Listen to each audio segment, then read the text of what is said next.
diawali ketika krisis berkepanjangan itu ada layanan fungsi yang kalau fokus lagi era Gus Dur, jadi Depen bubar. Jadi kalau Depen saja mungkin bukan relawan telematika.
Depan-depan wacana baru, pergaulan baru segala macam, sehingga kita bersama teman-teman mencoba untuk mengikuti apa yang mereka lakukan.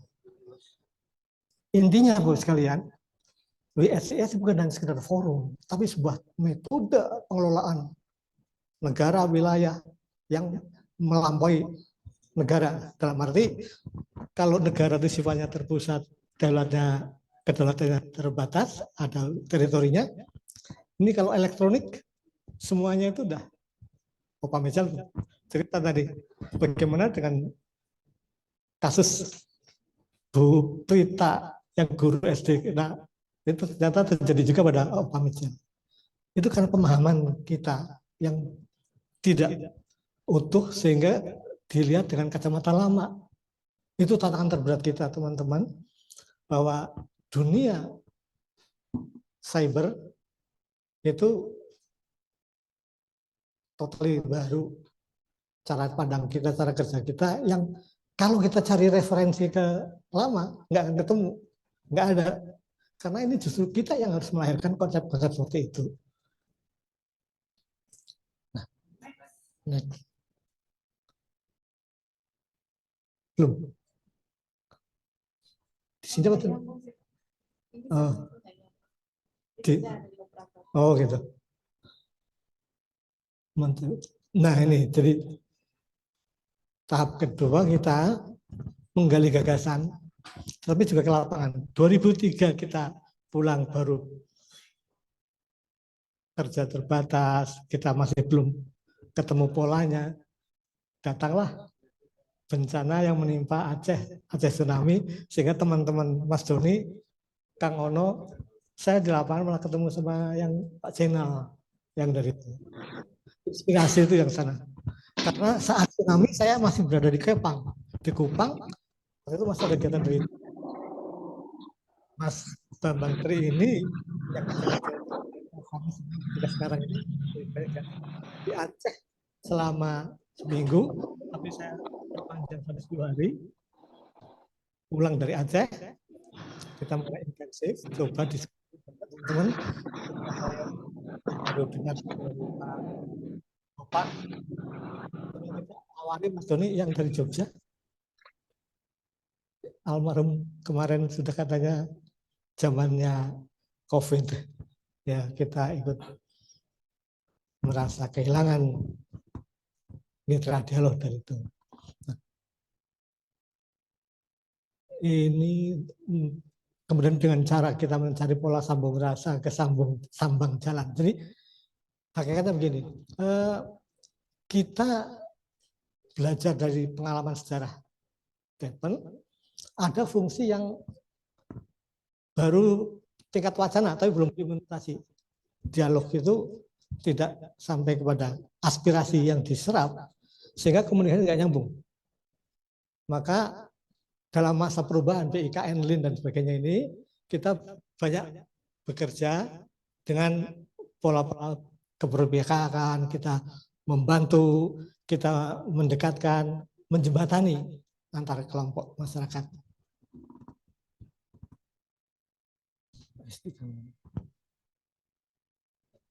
Next.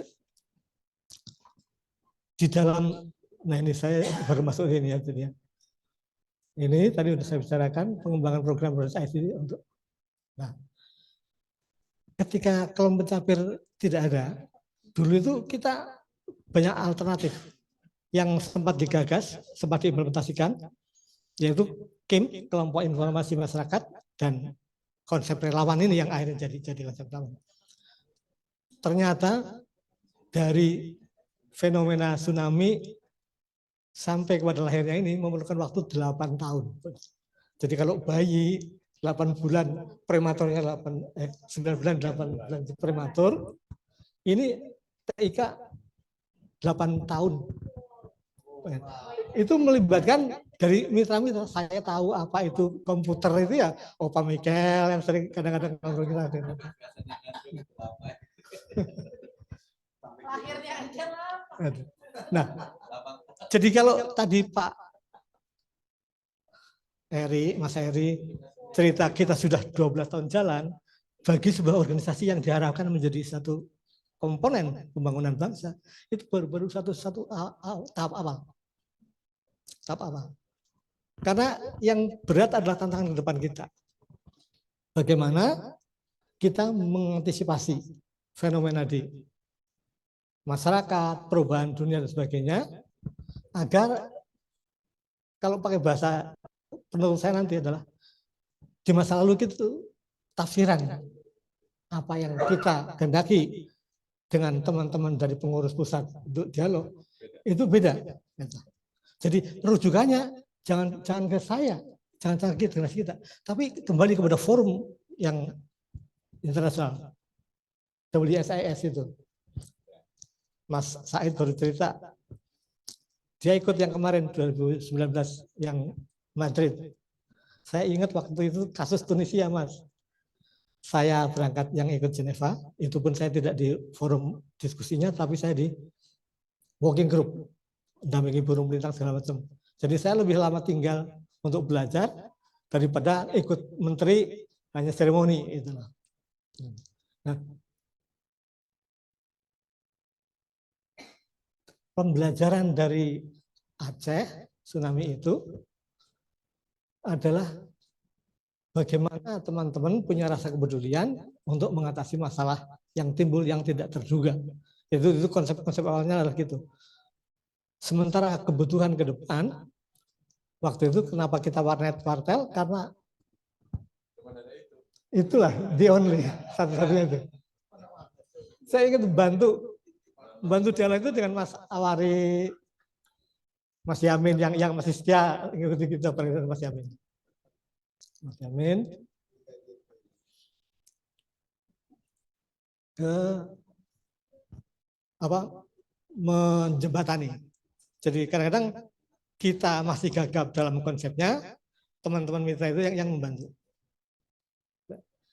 Internet Sehat adalah program nasional kita yang pertama, literasi itu. Kemudian waktu itu istilahnya, kalau sudah selesai literasi, lantas apa tugasnya orang? Apa relawan bubar, relawan berhenti? Sebenarnya tidak, tantangan zaman itu pasti ada. Dan seperti yang terakhir ini, kemarin terbaru adalah Madrid, itu salah satu program unggulannya adalah lansia. Jadi lansia itu bagaimana mindsetnya dirubah dengan konsep ke depan, sehingga anggapan masyarakat lansia itu adalah manusia yang terjaga sekali berubah total. Karena jempolnya lansia dan jempolnya anak-anak dan kita itu ya tidak ada bedanya. Semua sekarang kan itu.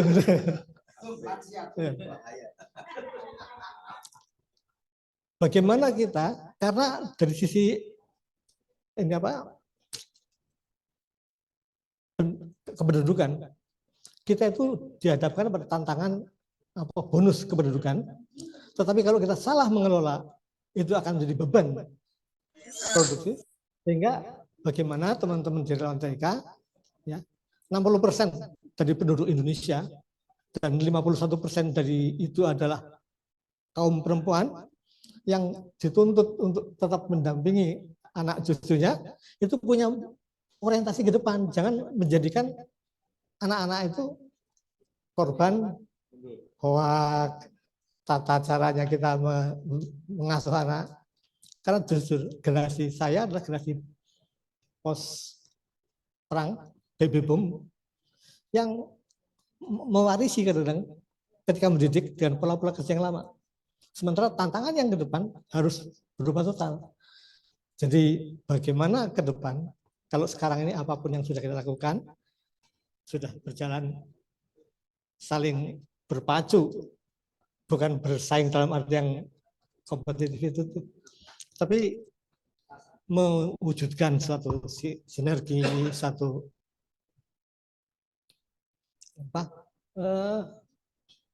membumikan bahasa-bahasa cyber kepada kepentingan masyarakat dan menyelesaikan masalah itu secara bersama. Tapi fenomena yang kita lihat sekarang ini misalnya ketika media massa dengan media sosial itu sekarang sedang berebut ya dalam segala aspek lah, dari segi pangsa pasar sampai kepada itu. Nah mereka itu memaksakan pola kerja media massa ke dalam media sosial. Sebaliknya media sosial karena punya potensi pasar yang besar, jadi dituntut untuk berkontribusi. Pemahaman ini yang barangkali perlu dilihat ke depan sebagai salah satu potensi apa ya terjadi. Tetapi pengalaman yang lalu menunjukkan bahwa tidak satupun dari mereka akan istilahnya menguasai yang lain. Akan ada makhluk yang ketiga dimensinya itu sebagai integrasi ini ke depan seperti itu, sehingga pada akhirnya kalau apa yang sudah kita lakukan sekarang itu filosofinya ini saya yang ke bawah, implementasi ICT itu bukan model satu ukuran cocok untuk semuanya, tapi bagaimana memanfaatkan kemampuan digital untuk menyelesaikan masalah yang spesifik, masalah yang lokal-lokal itu. Nanti akan tumbuh ke depan itu. Dan ini yang model sebenarnya kalau di masa lalu, kenapa teman-teman Mas Bolotri dan lain-lain, kita kasih mainan, kita kasih satu objek kegiatan untuk buat kail kan. Jadi filosofi memancing ikan, memberi kail, itu adalah konsep masa kini. Ke depan apa yang harus kita lakukan? Masa depan adalah masa smart city, smart eco dan sebagainya. Jadi relawannya juga harus smart dulu.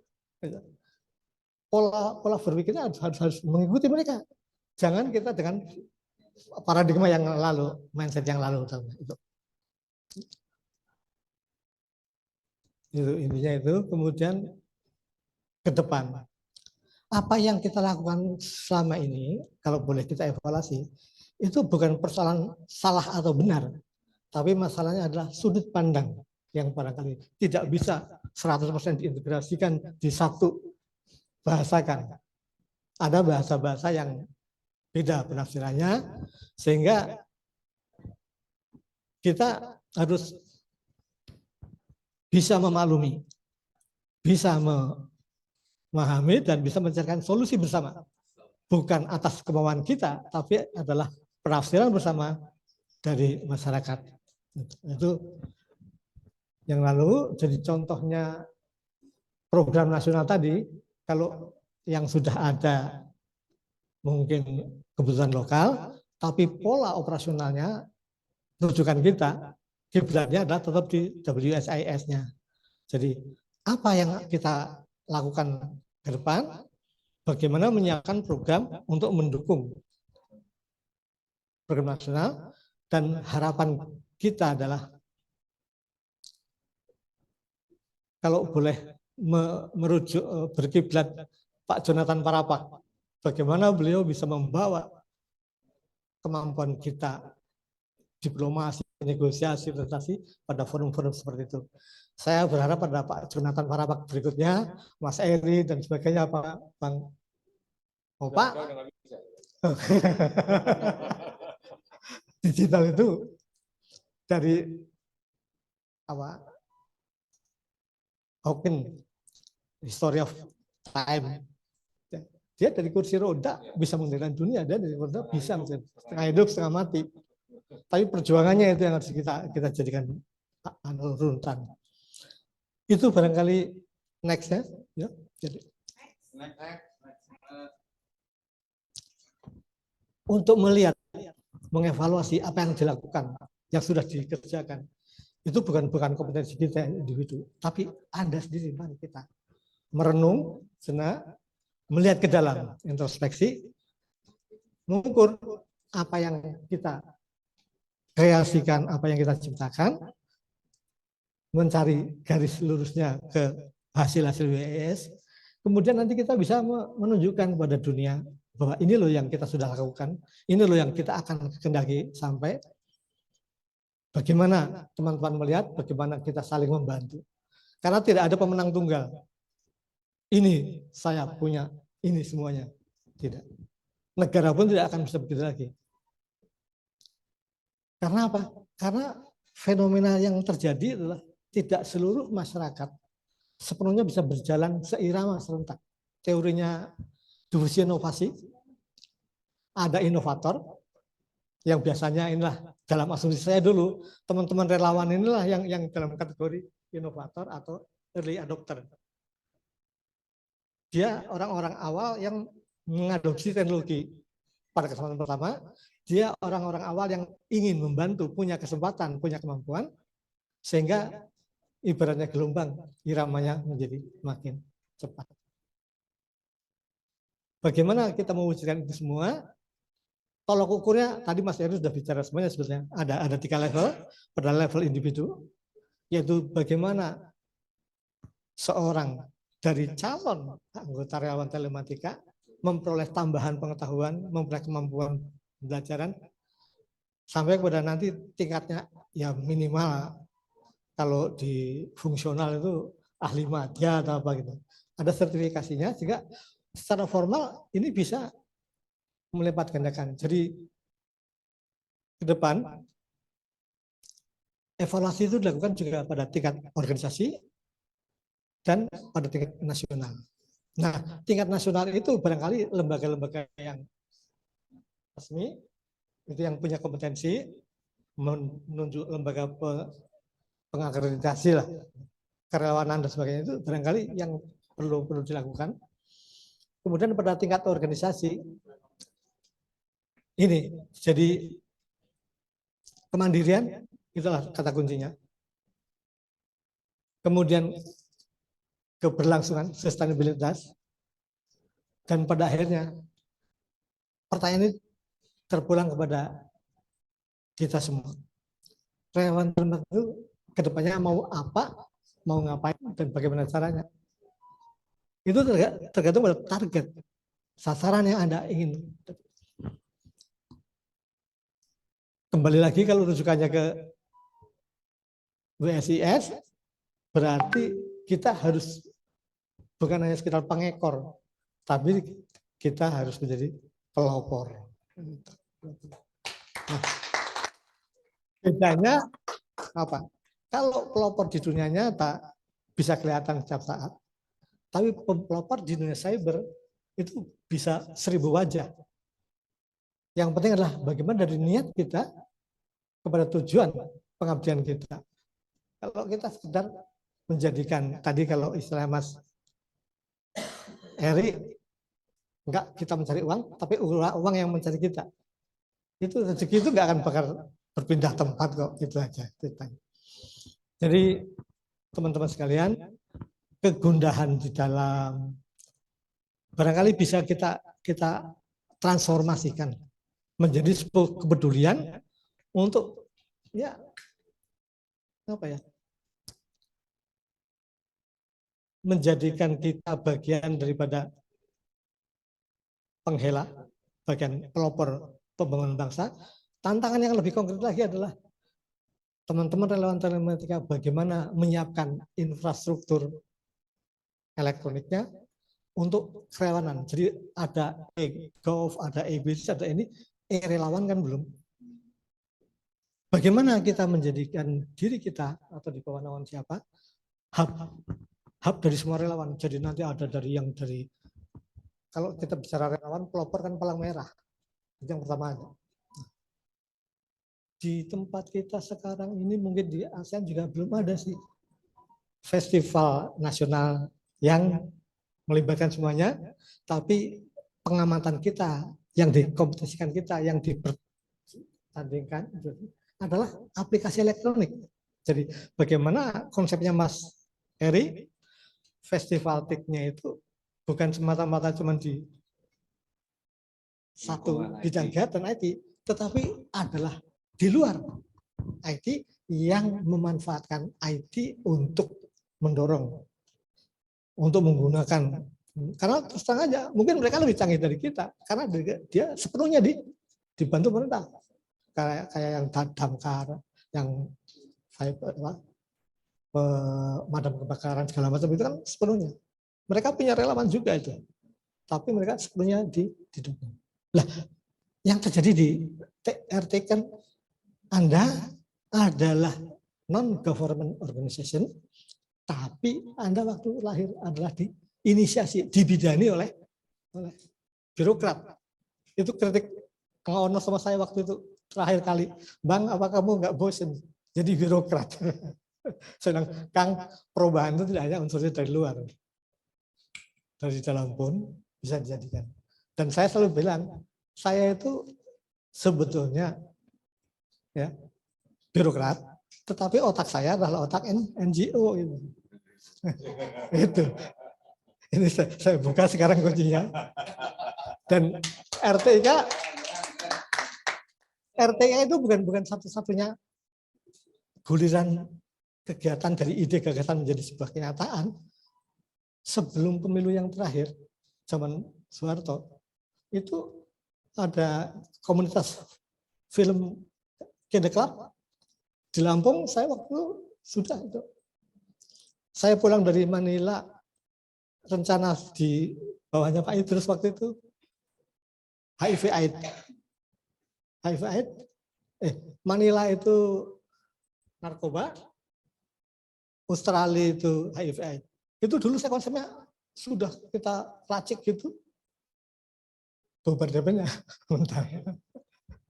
Nah makanya baru pada waktu Lin, jadi waktu Lin itu mulai saya kenal dengan komputer, saya depan bubar merubah mata anggaran kelompok pencapir menjadi pemberdayaan masyarakat itu sebagainya, sehingga guyonannya kan saya itu direktur komputer bodol. Karena benar 1.100 komputer direfurbish.